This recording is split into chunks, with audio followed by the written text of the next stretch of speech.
രസികനായിട്ടുള്ള നാരദൻ മനോഹരമായ ഒരു കഥ കേൾപ്പിച്ചു കൊടുക്കുക. കഥ ആർക്കാ ഇഷ്ടമാവാത്തത്?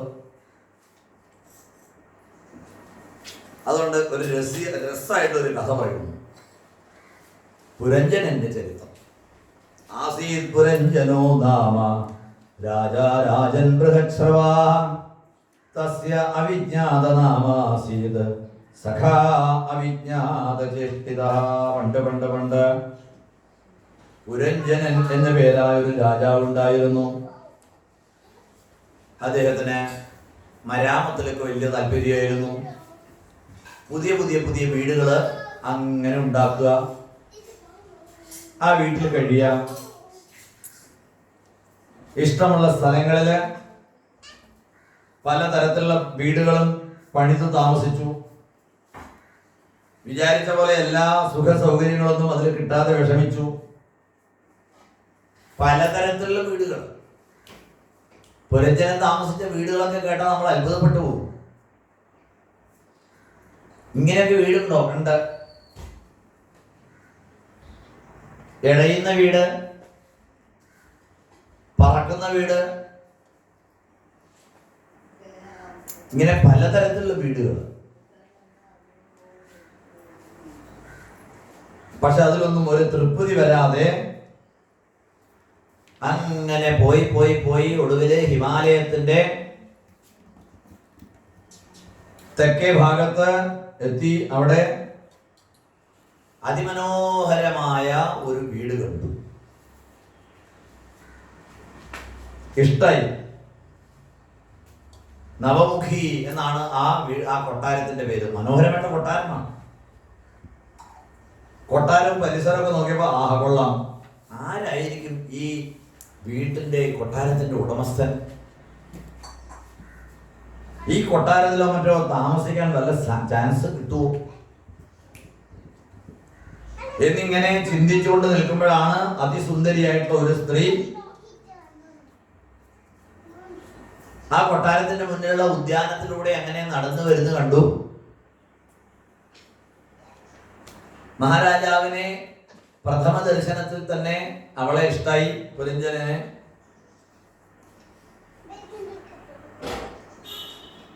അങ്ങനെ പുരഞ്ജനന് ആ യുവതിയെ സന്തോഷത്തോടു കൂടിയിട്ട് ആ പുരഞ്ജനൻ സ്വീകരിച്ചു. അവൾ പറഞ്ഞു, ആരാണ് എന്താണ് എന്നൊന്നും ചോദിക്കരുത്, എന്നെ ഇഷ്ടായോ? ഇഷ്ടായി. എന്നാ പിന്നെ വരൂ, നമുക്ക് ഈ കൊട്ടാരത്തില് 100 വർഷം കഴിയാം. ഈ കൊട്ടാരത്തില് എന്നോടൊപ്പം അങ്ങേക്ക് 100 വർഷം താമസിക്കാം. ആരും ഒരു വിരോധവും പറയില്ല. എന്താ, ഇഷ്ടായോ? ശരി, വരൂ. അങ്ങനെ ആ കൊട്ടാരത്തിലേക്ക് രണ്ടുപേരും കൂടി ഇവിടെ പ്രവേശിച്ചു. പുരഞ്ജനനും പുരഞ്ജനി എന്ന് നമുക്ക് തൽക്കാലം പേര് കൊടുക്കാം.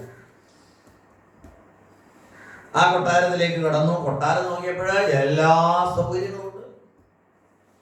നല്ല സൗവിധ്യങ്ങള്. ആ കൊട്ടാരത്തിന്റെ മട്ടുപ്പാവിൽ നിന്ന് 2 വാതിലങ്ങട് തുറന്നാൽ ലോകം മുഴുവൻ കാണാം. മറ്റ് 2 ജനലുകളൊന്നും തുറന്നിട്ടാൽ മതി, ലോകത്തുള്ള സകല ശബ്ദങ്ങളും കേൾക്കാം. ഇങ്ങനെ കാണാനും കേൾക്കാനും ഒക്കെ സാധിക്കുന്നുണ്ട്. പല പല നിലകളുണ്ട് കൊട്ടാരത്തിന്. ഏറ്റവും മുകളിലായിട്ട് roof top garden, latest fashion, എല്ലാത്തിനും സൗകര്യമുണ്ട്. ഡ്രൈനേജ് സിസ്റ്റം ഒക്കെ വളരെ പക്ക.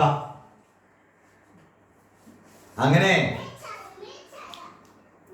അവിടെ ആ കൊട്ടാരത്തിലെ മഹാറാണിയോടൊപ്പം പുരഞ്ജനിയോടൊപ്പം നവമുഖി എന്ന കൊട്ടാരത്തിൽ താമസായി. 5 ദാസന്മാരുണ്ട്, 5 ദാസിമാരുണ്ട്. 5 ദാസന്മാര്, 5 ദാസിമാര്, 5 തലയുള്ള ഒരു സർപ്പമാണ് കൊട്ടാരത്തിന്റെ കാവൽക്കാരൻ. ഇഷ്ടായി. അങ്ങനെ വിഷയലോലുപനായിക്കൊണ്ട് പുരഞ്ജന രാജാവ് ആ കൊട്ടാരത്തിൽ എങ്ങനെ ജീവിച്ചു. പുരഞ്ജനി സമ്മാനിക്കുന്ന മദ്യത്തിൽ മയങ്ങിക്കൊണ്ട് ആലിംഗനബദ്ധനായിട്ട്, പുരഞ്ജനിക്ക് അടിമയായിട്ട്, പുരഞ്ജനി ജീവിക്കുന്നതിന് പുരഞ്ജനിയുടെ ഒരു കളിക്കുരങ്ങനെ പോലെ അവിടെ കഴിയുന്നു. അവൾ ചിരിക്കുമ്പോൾ ചിരിക്കും, അവൾ കരയുമ്പോൾ കരയും എന്ന് പറഞ്ഞ പോലെ ക്വചിത് ഗായതി ഗായന്ത്യാം രുദന്ത്യാം രുദതി ക്വചിത് ക്വചിത് ഹസന്ത്യാം ഹസതി ജൽപന്ത്യാം അനുജൽപതി ക്വചിത് ധാവതി ധാവന്ത്യാം തിഷ്ടന്ത്യാം അനുതിഷ്ഠതി. ചുരുക്കം പറഞ്ഞാൽ അവൾ എന്ത് പറയുന്നു, എന്ത് ചെയ്യുന്നു, അത് അതുപോലെ. ഇങ്ങനെ പുരഞ്ജന മഹാരാജാവ് പുരഞ്ജനിയുടെ ഒരു കളിക്കുരങ്ങനായിട്ട് കഴിയുന്നു. അതിനിടയിൽ ഒരു ദിവസം നായാട്ടിനായിട്ട് പോയി.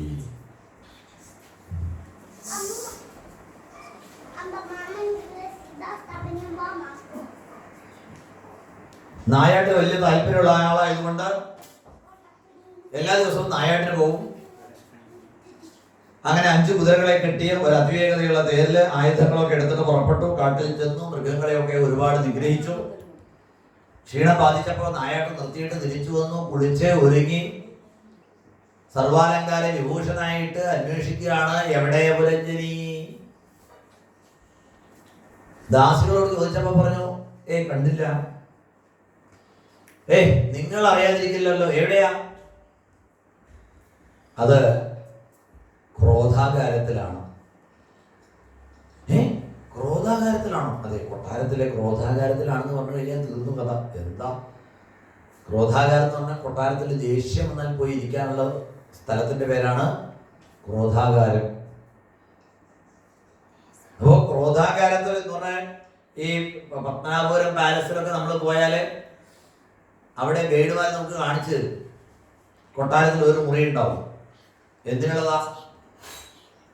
ദേഷ്യം എന്നാൽ, ക്രോധം എന്നാൽ അവിടെ പോയിരിക്കണം എന്ന് പറഞ്ഞാൽ ക്രോധം പണ്ടുള്ളവർക്ക് അറിയാമായിരുന്നു. ക്രോധം എന്ന് പറയുന്നത് അത്രമാത്രം നെഗറ്റീവ് എനർജിയാണ്. അവ ക്രോധം വീടിന് ചുറ്റും, വീടിൽ മുഴുവൻ ഉണ്ടാവാൻ പാടില്ല. അതുകൊണ്ട് ക്രോധം എന്നുള്ള നെഗറ്റീവ് വികാരം വന്നാൽ അവിടെ മാത്രം മതി. പണ്ടത്തെ രീതിയാണ് അതാണ്. അങ്ങനെ ക്രോധാകാരത്തിലേക്ക് ചെന്നപ്പോഴാണ് അവിടെ വീട് കടന്ന് കരയുന്നു പുരഞ്ജനി. പുരഞ്ജനൻ ചെന്ന് സമാധാനിപ്പിക്കാനായിട്ട് ശ്രമിച്ചപ്പോ ഒരൊറ്റ ചവിട്ട് പൊത്തോന്നുകൊണ്ട് ദൂരെ തെറിച്ചു വീണു നമ്മുടെ മിസ്റ്റർ. ചെന്ന് വീണ്ടും നാണമില്ലാതെ അവളുടെ കണ്ണീര് തുടച്ചും കാല് തലോടി കൊടുത്തും അവളെ അതിവേഗം സ്വാധീനിക്കാൻ സാധിച്ചു പുരഞ്ജനന്. അങ്ങനെ പുരഞ്ജനി അടഞ്ഞാൽ പുരഞ്ജനൻ അവളെ സന്തോഷിപ്പിക്കുന്നതിൽ അതിസമർത്ഥൻ. പുരഞ്ജനി വീണ്ടും ശാന്തയായി. പിന്നെ അവളോടൊപ്പം പൂർവാധികം സന്തോഷത്തോടെ ആലിംഗന സുഖത്തിലും ശൃംഗാര ചേഷ്ടകളിലും ഒക്കെ ലയിച്ച് മദ്യപാനത്തിൽ മയങ്ങിക്കൊണ്ട് കാലം എത്രയോ എത്രയോ കഴിഞ്ഞു. ആയിരക്കണക്കിന് കോടിക്കണക്കിന് എന്നൊക്കെ പറയാം. അത്രയും സന്തതി പരമ്പരകളുടെ ആ പാഞ്ചാല രാജ്യം മുഴുവൻ നിറഞ്ഞു. വാർദ്ധക്യം ബാധിച്ചു തുടങ്ങിയപ്പോഴാണ് ദാ വരുന്നു ചണ്ഡവേഗൻ. കഥ ശ്രദ്ധിച്ചു കേൾക്കണം. കഥ കഴിഞ്ഞാൽ ചോദ്യമുണ്ട്. അപ്പോ ചണ്ഡവേഗൻ എന്ന സൈന്യാധിപൻ വന്നു. ആ പുരഞ്ജന നഗരിയില് യുദ്ധം തുടങ്ങി. പക്ഷെ പരിഭ്രമിക്കാനില്ല. കാരണം കാവൽക്കാരനായിട്ട് 5 തലയുള്ള സർപ്പുണ്ട്. ആ 5 തലയുള്ള സർപ്പം അവരെ തടഞ്ഞു നിർത്തി. തൽക്കാലം രക്ഷപ്പെട്ടു. പക്ഷെ തൽക്കാലം പറയാവൂ. കാരണം എന്താ? ദാ വീണ്ടും വരുന്നു. അതിനിടയിലെ വാർദ്ധക്യം ബാധിച്ചു നമ്മുടെ നായകന്. വാർദ്ധക്യം ബാധിച്ചു. വയസ്സാം കാലത്ത് ദാ വരുന്നു 2ാം കല്യാണം. 2ാമതും വിവാഹം കഴിക്കേണ്ടി വരികയാണ്. കാരണം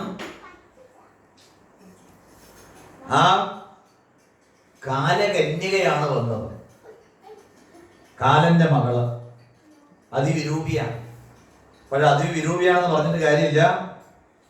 മൃത്യുദേവന്റെ ഉപദേശപ്രകാരം അവ്യക്ത രൂപത്തിലെ പുരഞ്ജനന്റെ കൊട്ടാരത്തിലെത്തിയിട്ട് പുരഞ്ജനനെ സ്വാധീനിച്ചു. അങ്ങനെ പിറകിലൂടെ വന്ന് മാലയിട്ടു എന്നാ പറയുന്നത്. എന്തായാലും ഇപ്പൊ പ്രധാന ഭാര്യ ആര്? കാലകന്യക. അങ്ങനെ കൊട്ടാരത്തിന്റെ ഭരണം ആരേറ്റെടുത്തു? കാലകന്യകയുടെ ഭരണത്തിലായി ഭയൻ, പ്രജ്വാലൻ 2 സഹോദരന്മാര്. അവരാണ് നിയന്ത്രിക്കുന്നത്. അങ്ങനെയാണല്ലോ ചില വീടുകളിൽ എത്തിക്കഴിഞ്ഞാല് അടിയന്മാരെ ഭരിക്കുക, മനസ്സിലായില്ലേ? അപ്പോ ഭാര്യയല്ല ഭരിക്കുന്നത്, ഭാര്യയുടെ 2 സഹോദരന്മാര് ഭയൻ പ്രജ്വാലൻ 2 പേര്. അങ്ങനെ കാലകന്യക്ക് അധീനനായി പുരഞ്ജനൻ കാലകന്യകയുടെ ഭരണം കൊണ്ട് ചണ്ഡവേഗന്റെ ആക്രമണം കൊണ്ടും കൊട്ടാരം തകർന്നു. കാവൽക്കാരനായിട്ടുള്ള പാമ്പിന്റെ ശക്തി ക്ഷയിച്ചു. അങ്ങനെ യവന സൈന്യങ്ങളൊക്കെ വന്നിട്ട് ആ കൊട്ടാരത്തെ മുഴുവൻ തകർത്തു. പുരഞ്ജനി ഇപ്പോ ഒരു മൂലയില് ഇരിപ്പാണ്. കാരണം പ്രായമായി, തന്നെക്കാളും കേമത്തിയായിട്ടുള്ള ഒരു ഭാര്യ വന്നിട്ട് കുടുംബം ഭരിക്കുന്നു. അപ്പോ സ്വാഭാവികമായിട്ടും ആദ്യത്തെ ഭാര്യ ഔട്ട്. അങ്ങനെ കാലകന്യക ശരിക്കും പുരഞ്ജനനെ സ്വാധീനിച്ചു. കാവൽക്കാരനായിട്ടുള്ള പാമ്പ് യുദ്ധത്തിൽ തോറ്റു. അങ്ങനെ നവമുഖി എന്ന അതിസുന്ദരമായ ദിവ്യ സൗധം തകർന്ന് തരിപ്പണമാകുന്നു. ഈ സമയത്തൊന്നും ഈ പുരഞ്ജനൻ താൻ കൊട്ടാരം അന്വേഷിച്ച് പോകുന്നതിന് മുൻപ് തൻ്റെ കൂടെ ഉണ്ടായിരുന്ന തൻ്റെ ആത്മാർത്ഥ സുഹൃത്തുണ്ടായിരുന്നു പുരഞ്ജനൻ. എന്നാ പേര് അവിജ്ഞാതനാമാവ് എന്നാണ്. കഥ കഥയുടെ ആദ്യം പറയേണ്ടതാണ്. കാരണം പുരഞ്ജനനും പുരഞ്ജനന്റെ ആപ്ത മിത്രമായിട്ടൊരു അവിജ്ഞാതനാമാവ്. പക്ഷേ എത്ര ആത്മാർത്ഥ സുഹൃത്തായിരുന്നു അറിയോ? പക്ഷെ തന്റെ സുഖഭോഗങ്ങളെ കുറിച്ച് ഓർത്തപ്പോഴും അദ്ദേഹം ആ സുഹൃത്തിനെ വിട്ടിട്ട് കൊട്ടാരം അന്വേഷിച്ചു പോയതാണ്. കൊട്ടാരവും കന്യകയും ഒക്കെ കിട്ടിയപ്പോൾ ആരെ മറന്നു? തന്റെ സുഹൃത്തിനെ മറന്നു. ഒരിക്കൽ പോലും ആ ആപത്ത് രക്ഷകനായിട്ടുള്ള തന്റെ ആത്മാർത്ഥ സുഹൃത്തിനെ ഓർക്കാൻ സാധിച്ചില്ല, ഓർമ്മ വന്നില്ല. അങ്ങനെ തന്റെ പതിവ്രതയായിരുന്ന തന്റെ പുരഞ്ജനിയെ, തന്റെ പ്രിയപ്പെട്ടവളെ, അവളെ തന്നെ ചിന്തിച്ചുകൊണ്ട് പ്രാണൻ പോയി. പിന്നെ വളരെ പ്രസിദ്ധമാണ്. ഇനിയിപ്പോ നാളെ വീണ്ടും പറയുമോ ഭരതന്റെ കഥയിൽ. നമ്മൾ പ്രാണൻ പോകുമ്പോൾ നമ്മൾ ആരെ കുറിച്ചാണോ ഓർക്കുന്നത്, എന്താണോ നമ്മുടെ മരണ സമയത്ത് നമ്മുടെ മനസ്സിൽ എന്താണോ വരുന്നത്, അതിനനുസരിച്ചാണ് നമ്മുടെ അടുത്ത ജന്മം. അത് ശാസ്ത്രീയമായിട്ട് തന്നെ തെളിയിക്കപ്പെട്ടിരിക്കുന്നതാണ്. അപ്പൊ പലരും പറയാറുണ്ട് ഈ പുനർജന്മം എന്നൊക്കെ പറയുന്നത് വെറും അന്ധവിശ്വാസമല്ലേ. പുനർജന്മം അന്ധവിശ്വാസമല്ല എന്നാണ് ഇപ്പൊ ശാസ്ത്രം തന്നെ പറയുന്നത്. ശാസ്ത്രജ്ഞന്മാര് പലരും പറയുന്നത് പുനർജന്മം ഉള്ളതാണ്. ഒരു 5-8 കൊല്ലം മുൻപാന്ന് തോന്നുന്നുണ്ട്, നമ്മുടെ പിന്നെ വളരെ പ്രസിദ്ധനായിട്ടുള്ള അലക്സാണ്ടർ ജേക്കബ് DGP, അദ്ദേഹം ആയിട്ട് ഇങ്ങനെ കുറെ മണിക്കൂറുകളോളം സംസാരിക്കാൻ ഒരു അവസരം ഉണ്ടായിരുന്നു. ആ സമയത്ത് അദ്ദേഹത്തിന്റെ സർവീസ് കാലത്തുള്ള കുറെ അനുഭവങ്ങൾ പറഞ്ഞിരുന്നു. ഈ പുനർജന്മം സത്യമാണ്, മിഥ്യയല്ല എന്ന് തെളിയിക്കുന്ന ഒട്ടനവധി അഭിപ്രായങ്ങൾ. വളരെ പ്രസിദ്ധനായിട്ടുള്ള മുൻ കമ്മ്യൂണിസ്റ്റ് ആയിട്ടുള്ള ജസ്റ്റിസ് VR കൃഷ്ണയ്യർ, അദ്ദേഹം ഈ പുനർജന്മത്തെ കുറിച്ച് മാത്രം തന്നെ ബൃഹത്തായിട്ട് ഒരു പുസ്തകം തന്നെ എഴുതിയിട്ടുണ്ട്. അപ്പൊ എന്തിനാ പറഞ്ഞത്?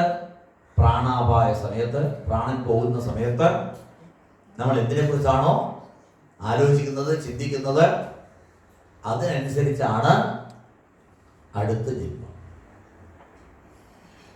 അപ്പൊ നമ്മള് ചില ആൾക്കാരെ എപ്പോ നോക്കിക്കഴിഞ്ഞാലും തന്റെ കുടുംബാംഗങ്ങളെക്കാളും തന്റെ പട്ടിയെ സ്നേഹിക്കുന്ന ആൾക്കാരുണ്ട്.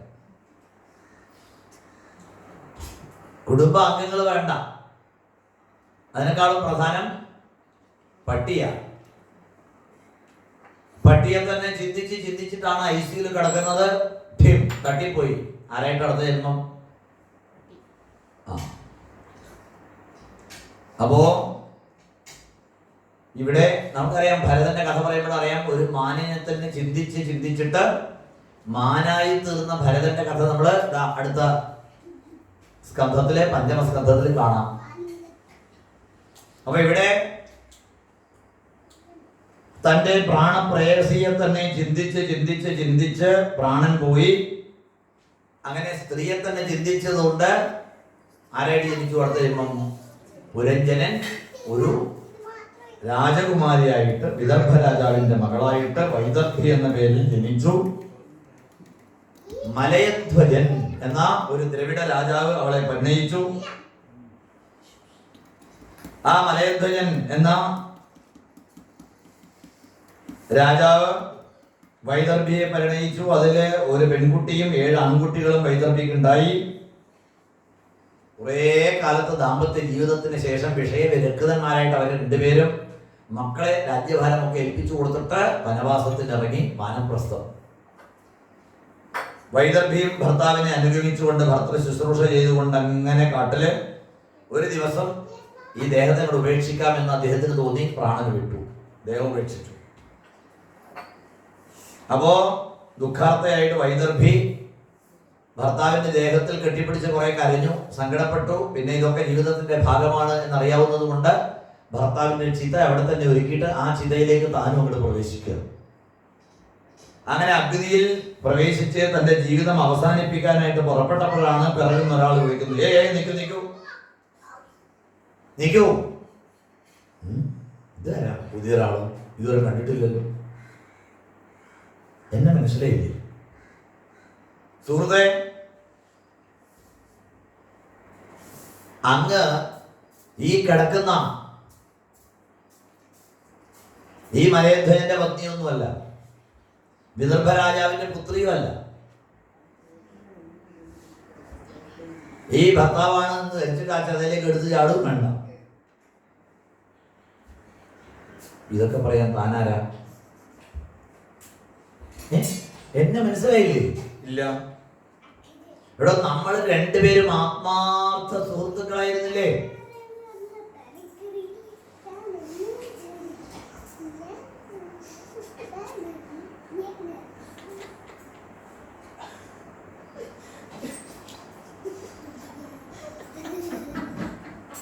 മാനസ സരസില് നമ്മൾ രണ്ടുപേരും ആ മാനസ സരസില് നീന്തി കളിക്കുന്ന അരയന്നങ്ങളായിരുന്നില്ലേ? ഓർമ്മയുണ്ടോ? അപ്പോൾ നമ്മൾ ഒന്നിച്ചായിരുന്നു, ആത്മാർത്ഥ സുഹൃത്തുക്കളായിരുന്നു, ബിംബ പ്രതിബിംബങ്ങള്, ഒരിക്കലും പിരിയാത്ത സുഹൃത്തുക്കള്. അപ്പോ ഇപ്പോഴെങ്കിലും ഇതെല്ലാം വിട്ടിട്ട് എന്നെ ഓർക്കാൻ സാധിക്കുന്നുണ്ടോ? അങ്ങ് ഇനി ദുഃഖിക്കേണ്ടി വരില്ല. കാരണം നമ്മൾ രണ്ടല്ല, ഒന്നാണ്. ബിംബ പ്രതിബിംബങ്ങളാണ്. പരിചയപ്പെടുത്തി. അങ്ങനെ ആ വന്ന ഹംസം ഈ ഹംസത്തെയും കൊണ്ട് തന്റെ സ്നേഹിതനെയും കൂട്ടി, ആ മാനസഹംസം ഹംസമായി തീർന്ന സ്നേഹിതനെയും കൂട്ടിയിട്ട് 2 ഹംസങ്ങള് മാനസ സരസിലേക്ക് പറന്ന് പറന്ന് പറന്ന് പോയി എന്ന് നാരദ മഹർഷി കഥ നിർത്തി. രാജാവേ, ഞാൻ പറഞ്ഞു തന്ന ഈ പുരഞ്ജനന്റെ കഥ വെറും രാജാവിന്റെ കഥയല്ല. യഥാർത്ഥത്തിൽ ഒരു ജീവന്റെ സംസാര ഗതിയെ, സംസാര ഭ്രമണ രീതിയെ ഞാൻ അങ്ങേക്ക് കഥാരൂപത്തിൽ പറഞ്ഞു തന്നതാണ്. അപ്പൊ കഥ കേട്ടുകൊണ്ടിരുന്ന രാജാവ് നാരദ മഹർഷിയോട് പറഞ്ഞു, അല്ലയോ നാരദ മഹർഷി, കർമ്മടനായ മന്ദബുദ്ധിയായ എനിക്ക് അങ്ങ് ഈ പറഞ്ഞു തന്ന കഥയൊന്നും മനസ്സിലായില്ല. കഥയൊക്കെ കൊള്ളാം, നല്ല കഥയാണ്. സീരിയലുകാർ കിട്ടിക്കഴിഞ്ഞാൽ ഒരു 6 കൊല്ലം സീരിയലാക്കാൻ പറ്റിയ കഥയാണ്. പക്ഷേ എന്താണ് അതിൻ്റെ പൊരുള്, ആ കഥയുടെ ആന്തരികമായ അർത്ഥം എന്ത് എന്ന് എനിക്ക് മനസ്സിലാവുന്നില്ല. അത് മനസ്സിലാക്കുവാനുള്ള ബുദ്ധി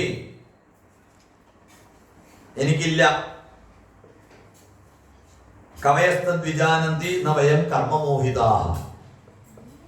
ചിലപ്പോൾ പണ്ഡിതന്മാരതിനെ മനസ്സിലാക്കും, ഞാനതിലെ പെട്ട ആളല്ല. അപ്പൊ നാരദ മഹർഷി പറഞ്ഞു, മഹാരാജാവേ, ഈ പറഞ്ഞ കഥയിലെ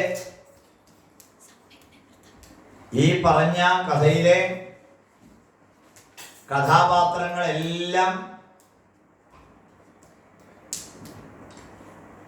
പ്രതീകാത്മകങ്ങളാണ്, സാങ്കല്പികങ്ങളാണ്.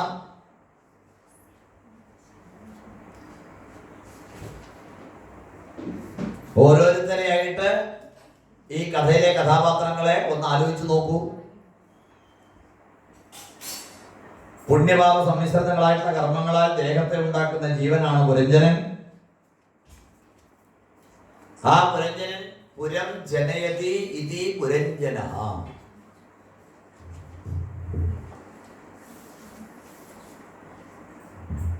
പുരം ജനയതി ഇതി പുരഞ്ജന. കൊട്ടാരം ശരീരമാണ്. നമ്മള് നവമുഖി എന്ന് പറഞ്ഞ് കണ്ടിരുന്ന കൊട്ടാരം ഒന്ന് ഓർത്തു നോക്കൂ. ആ കൊട്ടാരത്തെ കുറിച്ച് പറഞ്ഞില്ലേ, 2 വാതിൽ തുറന്നാൽ ലോകം മുഴുവൻ കാണാമെന്ന് പറഞ്ഞ നമ്മുടെ കണ്ണുകൾ, 2 ജനല് തുറന്നാൽ എല്ലാ ശബ്ദങ്ങളും കേൾക്കാം എന്ന് പറഞ്ഞത് ചെവി.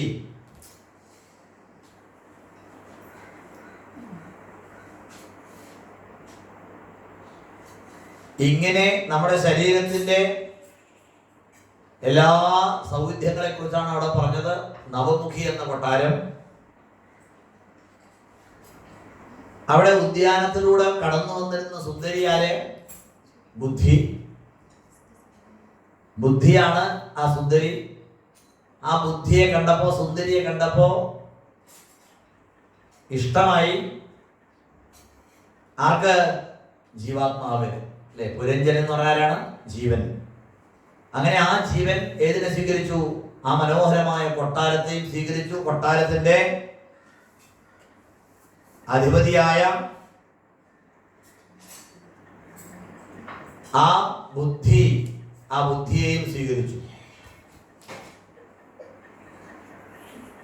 ബുദ്ധിയിൽ ഉണ്ടാകുന്ന മോഹങ്ങള്, സന്താനങ്ങള് 5 5 10 പേര് കാര്യസ്ഥന്മാര് എന്ന് പറഞ്ഞത് 5 കർമ്മേന്ദ്രിയങ്ങളും 5 ജ്ഞാനേന്ദ്രിയങ്ങളും. 5 തലയിലുള്ള സർപ്പമാണ് കാവൽക്കാരെന്ന് പറഞ്ഞ പഞ്ചപ്രാണൻ. എല്ലാം സിംബോളിക്കാണ്. ഇങ്ങനെ ആ കൊട്ടാരത്തിൽ കഴിയുന്നു. ബുദ്ധിയിലുണ്ടാകുന്ന ആ മോഹങ്ങളെ കുറിച്ചൊക്കെ പറഞ്ഞു. അഹങ്കാരം, മദ്യം. പിന്നെ നായാട്ടിന് പോയി എന്ന് പറഞ്ഞ ഏതായാലും സ്വപ്നാവസ്ഥയാണ്. കാരണം നായാട്ടിന് പോയപ്പോൾ ഭാര്യയെ കൊണ്ടുപോയില്ല എന്നാണ് പറഞ്ഞത്. നായാട്ട് എന്ന് പറയുന്നത് സ്വപ്നാവസ്ഥ. സ്വപ്നാവസ്ഥയില് ബുദ്ധി പ്രവർത്തിക്കുമോ? ഇല്ലല്ലോ. സ്വപ്നാവസ്ഥയിൽ ലോട്ടറി അടിക്കാറൊക്കില്ലേ? കാരണം ബുദ്ധി അവിടെ പ്രവർത്തിക്കുന്നില്ല. അതാണ് പുരഞ്ജനിയെ കൂടാതെ പോയി എന്ന് പറഞ്ഞത്. പിന്നെ കാലം ആണ് ചണ്ഡവേഗൻ എന്ന് പറഞ്ഞത്. ചണ്ഡവേഗനാണ് കൊട്ടാരത്തെ ആക്രമിച്ചത്. നമ്മുടെ ശരീരമാകുന്ന കൊട്ടാരത്തെ ആക്രമിക്കുന്ന ആരാ? കാലം. കാലം എന്ന ചണ്ഡവേഗൻ എന്ന സൈന്യാധിപൻ. ജരാനരയാണ് കാലകന്യക. വയസ്സാം കാലത്ത് 2ാം കല്യാണം പറഞ്ഞതാ വാർദ്ധക്യം. ജരാനരയാണ്. അങ്ങനെ ആ വാർദ്ധക്യം അല്ലെങ്കിൽ ആ ജരാനര ബാധിച്ച് അവശ നിലയിലായി. അപ്പോ ആര് പുറത്ത്? വയസ്സായി കഴിഞ്ഞാൽ പിന്നെ എന്ത് പ്രവർത്തിക്കില്ല? വേണ്ട പോലെ ബുദ്ധി പ്രവർത്തിക്കില്ല. അതാണ് പുരഞ്ജനി എന്ന ബുദ്ധി പുറത്തായി. വാർദ്ധക്യം എന്ന കാലകന്യക ഭരണം ഏറ്റെടുത്തു. അങ്ങനെ ആ ശരീരം തകർന്നു തരിപ്പണമായി. കണ്ണ് കാണുന്നില്ല, ചെവി കേൾക്കുന്നില്ല. ഇങ്ങനെ ആ ഒരു തത്വത്തെ കുറിച്ച് അവിടെ പറഞ്ഞു. വൈദർഭിയായി എന്ന് പറഞ്ഞതുകൊണ്ട് നമ്മൾ മനസ്സിലാക്കണം, പ്രാണൻ പോകുന്ന സമയത്ത് ആരെക്കുറിച്ച് ചിന്തിച്ചോ അതിനനുസരിച്ചാണ് അടുത്ത ജന്മം. മലയധ്വജൻ ശ്രദ്ധിക്കണം. പിന്നീട് അതേ ആ വൈദർഭിക്ക് മലയധ്വജൻ എന്ന ദ്രവിഡ രാജാവിന്റെ സംഘം, അതാണ് സത്സംഗം. അങ്ങനെ മലയധ്വജൻ എന്ന ആ സജ്ജനത്തിന്റെ സംസർഗം കൊണ്ട് ആ ജീവന് ഒരു പുത്രി ഉണ്ടായി. അതാണ് കൃഷ്ണഭക്തി, ഭഗവത് ഭക്തി. ആ ഭഗവത് ഭക്തി എന്ന പുത്രി ഉണ്ടായി. ശ്രവണ കീർത്തനാദികളായിട്ടുള്ള പുത്രന്മാരുണ്ടായി. അപ്പോ ആ ഭർത്താവിന്റെ ചിന്തയിലേക്ക് എടുത്ത് ചാടുമ്പോൾ വന്ന് തടുത്തു. അതാരാ? ആ പഴയ സുഹൃത്ത്, അവിജ്ഞാത നാമാവ് അല്ലേ, ആ ബ്രാഹ്മണൻ. അതാരാണ്? സാക്ഷാൽ പരമാത്മാവ്. അപ്പോൾ ജീവനെ ആരോർമ്മപ്പെടുത്തി? പരമാത്മാവ് വന്ന് ഓർമ്മപ്പെടുത്തി. എപ്പോഴാണ് ഓർമ്മപ്പെടുത്തിയത്? സത്സംഗത്തിലൂടെ ഭക്തി ഉണ്ടായപ്പോഴാണ് ജീവനെ പരമാത്മാവ് വന്ന് ഓർമ്മപ്പെടുത്തുന്നു. ഞാനും നീയും ഒന്നു തന്നെ, അഹം ബ്രഹ്മാസ്മി, അല്ലെങ്കിൽ തത് ത്വം അസി. ഈ ഒരു ജീവന്റെ ഗതിയെ കുറിച്ചാണ് വെറും ഒരു നാടൻ കഥയിലൂടെ, പുരഞ്ജനന്റെ കഥയിലൂടെ പരമരസികനായിട്ടുള്ള നാരദര് മനോഹരമായിട്ട് അവിടെ പറഞ്ഞത്. അപ്പൊ നമ്മൾ ജീവൻ ഈ പുരഞ്ജനന്റെ അവസ്ഥയിലാണ്. പുരഞ്ജനന് പക്ഷേ സത്സംഗം ഉണ്ടായി, ഭക്തി ഉണ്ടായി, അതുകൊണ്ട് മുക്തി ഉണ്ടായി. ആ കഥയിലൂടെ അത് പറഞ്ഞു. ഈ ഒരു കഥാമൃതം, നാരദമുഖ നിർഗളിതമായിരിക്കുന്ന ഈ ഒരു കഥാമൃതം പാനം ചെയ്താൽ പിന്നെ സംസാര ദുഃഖം അനുഭവിക്കേണ്ടി വരില്ല എന്നും അവിടെ പറഞ്ഞു. പിന്നീട് 30-31 അധ്യായങ്ങളിൽ ആ പ്രചേതസ്സുകൾ, അത് ശ്രദ്ധിക്കേണ്ടത്, ഈ കഥ കേട്ടിട്ട് നാരദരുടെ കഥ എത്രമാത്രം ഫലവത്തായി എന്നുള്ളതിന് തെളിവെന്താ വെച്ചാൽ, നാരദൻ ഈ കഥ പറഞ്ഞപ്പോ കഥ കേട്ടിട്ട് പുരഞ്ജനന്റെ പ്രാചീന ബലീസിന്റെ മനസ്സ് മാറി. അതുവരെ എപ്പോ നോക്കിക്കഴിഞ്ഞാലും പൂജയും യജ്ഞവും യാഗവും മാത്രം നടത്തിക്കൊണ്ട് ഒരു ആധ്യാത്മിക നിഷ്ഠയും യോഗനിഷ്ഠയും ഇല്ലാതിരുന്ന ആ പ്രാചീന ബർഹിസ് തീർത്തും വിരക്തനായി. മാത്രമല്ല, മക്കള് ആ 10 പേര് പ്രചേതസ്സുകള് തപസ് ചെയ്യാൻ പോയവർ തിരിച്ചു വരുന്നവരെ സമയമില്ല. മന്ത്രിമാരെ രാജ്യഭാരം ഏൽപ്പിച്ചു കൊടുത്തിട്ട് പറഞ്ഞു, പ്രചേതസ്സുകൾ വന്നാൽ ഈ രാജ്യം അങ്ങോട്ട് കൊടുത്തേക്കൂ എന്ന് പറഞ്ഞിട്ട് അപ്പൊ തന്നെ വിരക്തനായിട്ട് പടിയിറങ്ങി. അപ്പോ തപസ് കഴിഞ്ഞ് തിരിച്ചെത്തിയാൽ മക്കൾക്ക് ഏൽപ്പിച്ചു കൊടുക്കണമെന്ന് പറഞ്ഞ് രാജ്യം മന്ത്രിമാരെ ചുമതലപ്പെടുത്തിയിട്ട് കാട്ടിൽ പോയി തപസ് ചെയ്തിട്ട് പ്രാചീന ബർഹിസ് മുക്തി നേടി. അപ്പോ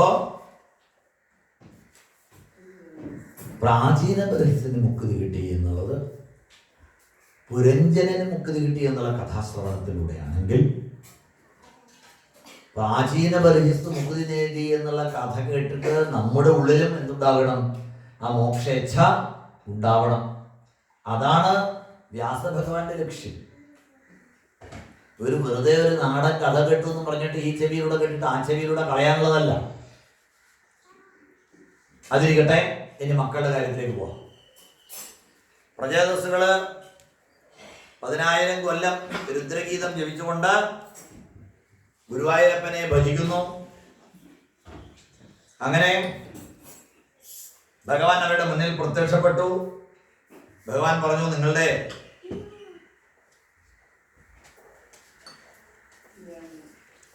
അന്യോന്യ സ്നേഹം എന്നെ വല്ലാതെ ആകർഷിച്ചു.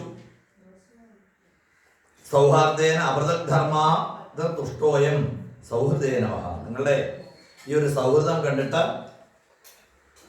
എനിക്ക് വളരെ തൃപ്തി തോന്നുന്നു.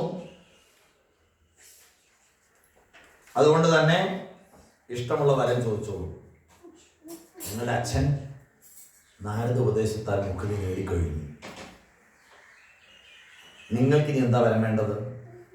അപ്പോൾ പ്രചേതസ്സുകൾ പ്രാർത്ഥിച്ചു, ചെയ്യുന്ന കർമ്മങ്ങളൊക്കെ ഭഗവത് പ്രീതിക്കായിട്ട് ഭവിക്കണം.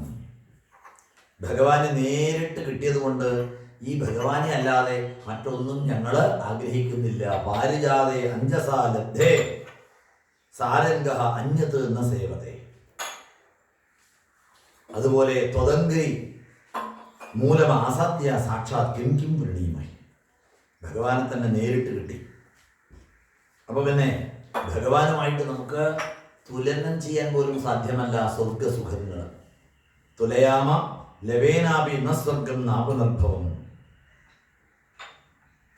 എന്ന് അവർ പറഞ്ഞു. അതുകൊണ്ട് സത്സംഗവും ഭക്തിയും ഉണ്ടാകാൻ അനുഗ്രഹിക്കണമേ എന്ന് പ്രചേതസ്സുകളെ പ്രാർത്ഥിച്ചു. പ്രചേതസ്സുകളെ അനുഗ്രഹിച്ചുകൊണ്ട് ഭഗവാൻ അന്തർധാനം ചെയ്തു. പ്രചേതസ്സുകള് ആ നാരായണ സരസിൽ നിന്നും പുറത്തു വന്ന് ഭഗവാന്റെ ഉപദേശം അനുസരിച്ച് വൃക്ഷങ്ങൾ വളർത്തിയ കന്യക, എന്തായിട്ട് പേര് വാർക്ഷി. വാർക്ഷി. ആ വാർക്ഷി എന്ന കന്യകയെ പരിണയിച്ചു. ആ വാർക്ഷി എന്ന കന്യകയില് ദക്ഷൻ എന്ന ഒരു പുത്രൻ ഉണ്ടായി. ആ ദക്ഷന്റെ കഥ നമുക്ക് നാളെ കേൾക്കാം. നാളെ വീണ്ടും ഇത് പറയുന്നുണ്ട് 6-ാമത്തെ സ്കന്ധത്തില്. നമ്മുടെ ഇന്ന് രാവിലെ കേട്ട ദക്ഷന്റെ കഥയിലെ അതേ ദക്ഷൻ തന്നെയാണെന്ന് പറയാറുണ്ട് ആചാര്യന്മാർ. ഏത് ദക്ഷൻ? മഹാദേവനെ നിന്ദിച്ചതുകൊണ്ട് മഹാദേവന്റെ കോപത്താൽ ആട്ടിൻ തല വെച്ച് ജീവിച്ചിരുന്ന ദക്ഷ പ്രജാപതി തന്നെയാണ് പിന്നീട് പ്രചേതസ്സുകളുടെ പുത്രനായിട്ട് പ്രാചേതസ ദക്ഷനായിട്ട് വന്നത് എന്ന് പറയാറുണ്ട്. വൈരാഗ്യ സമ്പന്നരായ പ്രചേതസ്സുകള് 10 പേരും കൊട്ടാരത്തിലെത്തി. തിരിച്ചു വന്ന് കൊട്ടാരത്തിലെത്തി രാജ്യമൊക്കെ ഭരിച്ചു. എല്ലാം കഴിഞ്ഞിട്ട് വിരക്തന്മാരായപ്പോ അവര് തിരിച്ച് തപസ്സിൽ തന്നെ പോയി. 10,000 കൊല്ലം രുദ്രഗീതം ജപിച്ച് തപസ്സനുഷ്ഠിച്ച ആ പ്രചേതസ്സുകള് പക്ഷെ അല്പകാലത്തെ കുടുംബ ബന്ധം കൊണ്ട് അതുവരെ ഉണ്ടായിരുന്ന ആ സത്സംഗത്തിന്റെ ഫലം മുഴുവൻ ഒരൊറ്റ നിമിഷം കൊണ്ട് പോയി. അപ്പൊ എന്താ പറഞ്ഞത്? അല്പകാലത്തെ ഗൃഹഭരണം കൊണ്ട് എത്രയോ കാലത്തെ സത്സംഗത്തിന്റെ കാര്യങ്ങളെല്ലാം മറന്നുപോയി എന്നാ പറഞ്ഞു. വീണ്ടും നാരദ മഹർഷി പ്രചേതസ്സുകൾക്ക് വേണ്ട ഉപദേശങ്ങൾ കൊടുത്തു. അങ്ങനെ നാരദ മഹർഷി പ്രചേതസ്സുകൾക്ക് ഉപദേശം കൊടുക്കുമ്പോഴാണ് ഏത് കഥ പറഞ്ഞത്? ധ്രുവന്റെ കഥ പറഞ്ഞു കൊടുത്തത്. നമ്മൾ ഉച്ചയ്ക്ക് നിർത്തുമ്പോൾ അതല്ലേ പറഞ്ഞത്? ധ്രുവന്റെ കഥ ആര് പറഞ്ഞു പറഞ്ഞത്? നാരദര് പ്രചേതസ്സുകൾക്ക് പറഞ്ഞു കൊടുത്തതാണ്. അങ്ങനെ പ്രചേതസ്സുകള് നാരദോപദേശത്തിലൂടെ ഭഗവാനെ സേവിച്ച് മുക്തി നേടി. ഇനി എന്താ അങ്ങേക്ക് കേൾക്കേണ്ടത് ചോദിച്ചു മൈത്രേയ മഹർഷി. മൈത്രേയ മഹർഷിയുടെ ഉപദേശം കേട്ട് കൃതാർത്ഥനായിട്ടുള്ള വിദുരരെ മൈത്രേയ മഹർഷിയെ വീണ് നമസ്കരിച്ച് ഗുരുപാദങ്ങളെ ശിരസിലും ഹരിപാദങ്ങളെ മനസ്സിലും ഉറപ്പിച്ചുകൊണ്ട് അവിടെ നിന്നും യാത്രയായി. എവിടേക്ക്? തൻ്റെ ജ്യേഷ്ഠനെ കാണാൻ, ധൃതരാഷ്ട്രരെയും ഗാന്ധാരിയെയും കാണാൻ ഹസ്തിനപുരിയിലേക്ക്. ആ രംഗം നമ്മൾ ഇന്നലെ 13-ാമത്തെ അധ്യായത്തില് പറഞ്ഞു. അങ്ങനെ ധൃതരാഷ്ട്രരെ കണ്ട് ഉപദേശങ്ങൾ നൽകി അദ്ദേഹത്തെ മുക്തനാക്കി. ഇങ്ങനെയാണ് വിതുര മൈത്രേയ സംവാദം നമ്മൾ ആ 3-4 സ്കന്ധങ്ങളിലായിട്ട് കേട്ടത്. ഇനി 5ാം സ്കന്ധം. ആ 5ാം സ്കന്ധത്തിലെ പ്രിയവ്രതോ ഭാഗവത ആത്മാരാമ കഥം മുനേ ഗൃഹേരമതയന്മൂലം കർമ്മബന്ധ പരാഭവ. ആരുടെ കഥ പറയുന്നത്? പ്രിയവ്രതന്റെ കഥയാണ്. ഇനി പ്രിയവ്രതന്റെ കഥയെ പറയാൻ ബാക്കിയുള്ളൂ. കാരണം ആഹൂതി, ദേവഹൂതി, പ്രസൂതി എന്ന 3 പെൺകുട്ടികളുടെ കഥയും പറഞ്ഞു. ഉത്താനപാദന്റെ കഥയും പറഞ്ഞില്ലേ? അപ്പൊ ഇനി പ്രിയവ്രതന്റെ കഥ മാത്രമേ ബാക്കിയുള്ളൂ. സ്വയംഭൂമനുവിന്റെ 5 മക്കളില്. അപ്പോ അതൊന്ന് കേൾക്കണമെന്ന് പറഞ്ഞപ്പോ ശ്രീശിവ ബ്രഹ്മർഷി ഈ അധ്യായം മുതൽ പ്രിയവ്രതന്റെ കഥ ആരംഭിക്കുന്നു. പ്രിയവ്രതൻ ആദ്യകാലത്ത് നാരദ മഹർഷിയുടെ ഉപദേശമനുസരിച്ച് ഗന്ധമാതന പർവ്വതത്തിൽ തപസ്സനുഷ്ഠിക്കുകയാണ്. കുടുംബമൊക്കെ വിട്ടിട്ട് എല്ലാം വിട്ടുപോയിട്ട് തപസ്. രാജ്യഭാരത്തിന് ആളില്ലാതെ വന്നപ്പോൾ മനു തന്നെ നേരിട്ട് ബ്രഹ്മാവിനെ സമീപിച്ചിട്ട് പറഞ്ഞു,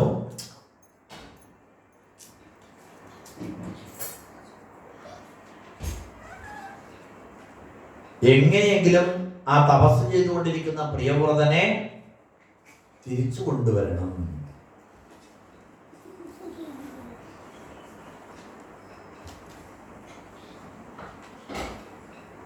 മനു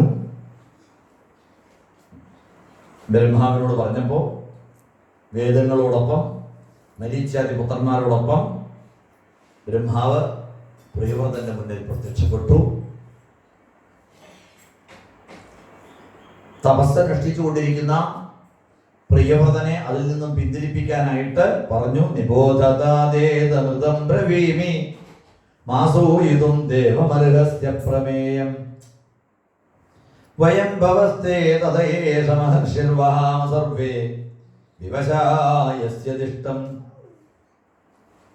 ബ്രഹ്മാവ് പ്രിയവ്രതനോട് പറയുന്ന രംഗമാണത്.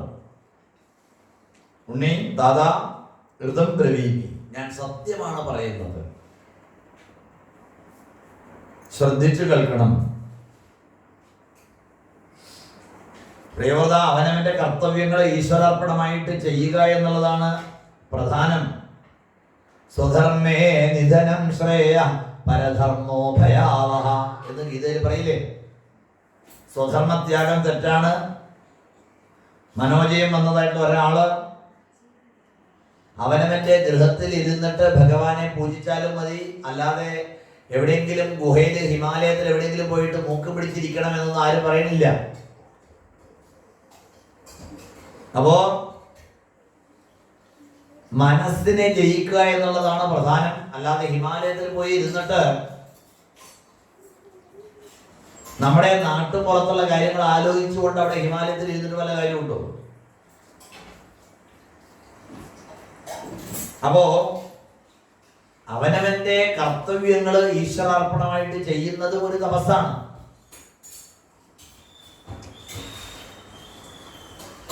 അതുകൊണ്ട് മനസ്സിനെ ജയിക്കാത്ത ഒരാള് കാട്ടിൽ പോയിട്ടും ഗുഹയിൽ പോയിട്ടും യാതൊരു പ്രയോജനവുമില്ല. സ്വന്തം കർത്തവ്യങ്ങൾ നിർവഹിക്കപ്പെട്ട് കഴിഞ്ഞാൽ പിന്നെ നിനക്ക് എവിടെ വേണമെങ്കിലും സ്വതന്ത്രമായിട്ട് പോകാമല്ലോ. കാട്ടിൽ പോയിരിക്കാൻ എന്താ ബുദ്ധിമുട്ട്? ശരി. അങ്ങനെ ബ്രഹ്മാവിന്റെ ഉപദേശപ്രകാരം, നിർദ്ദേശപ്രകാരം, മനുവിന്റെ ആഗ്രഹപ്രകാരം തപസ് ചെയ്തുകൊണ്ടിരുന്ന പ്രിയവ്രതൻ തപസ് വിട്ടിട്ട് കൊട്ടാരത്തിൽ വന്നു, രാജ്യഭാരം ഏറ്റെടുത്തു. വിശ്വകർമാവിന്റെ മകളായിട്ടുള്ള ബർഹിഷ്മതിയെ പരിണയിച്ചു. അതിൽ 7 പുത്രന്മാരും ഒരു പുത്രി ഉണ്ടായി. മറ്റൊരു വിവാഹത്തില് 3 പുത്രന്മാര്. അങ്ങനെ വളരെ കാലം രാജ്യം ഭരിച്ചു. ബ്രഹ്മാവ് പറഞ്ഞിട്ടാണല്ലോ വന്നത് എന്നുള്ളത് കൊണ്ട് തന്നെ ബ്രഹ്മാവിനെ പ്രിയവ്രതനോട് പ്രത്യേക ഒരു വാത്സല്യമുണ്ട്. അതറിയാവുന്ന പ്രിയവ്രതൻ ബ്രഹ്മാവിനോട് ഒരു ദിവ്യ സൗധം, ഒരു ദിവ്യ രഥം ചോദിച്ചു വാങ്ങി. അത്ഭുത ഒരു രഥം. അങ്ങനെ സൂര്യനെ പോലെ തേജസ്സുള്ള ആ രഥത്തില് സൂര്യൻ അസ്തമിച്ചാൽ പ്രിയവ്രതൻ യാത്ര തുടങ്ങി. അങ്ങനെ സൂര്യൻ അസ്തമിച്ചാൽ തേരിൽ കയറി കിഴക്കും ആ സൂര്യന്റെ പിന്നാലെ ഇങ്ങനെ യാത്ര ചെയ്യുന്ന പ്രിയവ്രതൻ, ആ പ്രിയവ്രതന്റെ തേർ ചക്രം ഉരുണ്ടിട്ടാണ് അത്രേ സപ്തദ്വീപുകളും സപ്തസിന്ധുക്കളും ഉണ്ടായിരുന്നു. അങ്ങനെ ഈ സൂര്യൻ അസ്തമിച്ചാൽ പ്രിയവ്രതന്റെ തേര് രഥയാത്ര തുടങ്ങി. അപ്പോ എന്തായി? ഇപ്പോ ചുരുക്കം പറഞ്ഞാല് ഒരു സൂര്യൻ അസ്തമിക്കുമ്പോഴേക്കും അടുത്ത സൂര്യൻ ഉദിച്ചു. അപ്പൊ എന്തില്ല, രാത്രി പകൽ എന്നുള്ള വ്യവസ്ഥ ഇല്ലാണ്ടായി. ഇപ്പൊ രാത്രി പകല് എന്നുള്ള വ്യവസ്ഥ അനിവാര്യമാണ്. അല്ലെങ്കിൽ എല്ലാ ജീവജാലങ്ങൾക്കും പ്രയാസമാണ്. കാരണം ഒരു രാത്രിയുണ്ട്, ആ രാത്രി വിശ്രമം, പകല് ജോലി, ഇതൊക്കെ പ്രധാനമാണ്. ഈ രാത്രിയും പകലും ഒന്നും ഇല്ലാത്ത ഈ ജോലി സംസ്കാരം ഉണ്ടല്ലോ. ഇപ്പൊ പുതിയ വന്നിരിക്കുന്നതായ വിദേശങ്ങൾക്ക് വേണ്ടിയിട്ട്, വിദേശ രാഷ്ട്രങ്ങൾക്ക് വേണ്ടിയിട്ടുള്ള ഈ ജോലി ചെയ്യല്, ഈ പുതിയ IT, ഈ IT രംഗമാണ് നമ്മുടെ ഈ ഒരു കർമ്മ മണ്ഡലത്തെ തന്നെ ഒരു കുത്തഴിഞ്ഞ ഒരു അവ്യവസ്ഥയോടുകൂടിയ ഒരു വ്യവസ്ഥയാക്കി മാറ്റിയത്. അവ്യവസ്ഥ, ഒന്നുമില്ല, രാവുമില്ല പകലുമില്ല. ഈ രാവും പകലും ഇല്ലാതാകുമ്പോൾ തന്നെ കുടുംബ വ്യവസ്ഥയും താറുമാറായി. ഇപ്പൊ അടുത്ത കാലത്തുള്ള ഒരു പഠനത്തിലൂടെ അറിഞ്ഞത് ഭാരതത്തിൽ ഏറ്റവും കൂടുതൽ വിവാഹമോചനം നടക്കുന്നത് IT ഫീൽഡിലെ ആൾക്കാരുടേതാണ്. കാരണം ഈ IT ഫീൽഡ് ആൾക്കാരുടെ ദാമ്പത്യ ജീവിതവും കുടുംബ ജീവിതവും ഒക്കെ പരാജയം.